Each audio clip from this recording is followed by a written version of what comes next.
வணக்கம். காமராஜர் ஐயா 1903ஆம் ஆண்டு ஜூலை மாதம் 15ஆம் தேதி விருதுநகரில் பிறந்தார். அவர் தந்தையார் குமாரசாமி, தாயார் சாமி அம்மையார். அவர் காபாடுபட்டவர். கல்வி, இலவச கல்வி, மதிய உணவு திட்டம் போன்ற பல திட்டத்தை உருவாக்கினார்.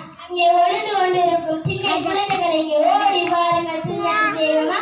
எத்தனை சிந்திய நாட்டில் நாய்களும் நரிகளும் சுரண்டி திங்க ஆர்வத்தன கொதித்தெழுந்திருப்பவர் நாட்டை உயர்த்தினார். அகல் வேண்டும் என்றார்.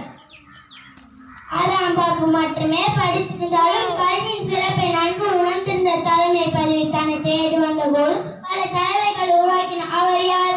அவர் தான் நாம் கிங் மேக்கர். ஏழ்மை நிலையை தான் வைத்துக் கொண்டு பொருளாதார நிலையிலும்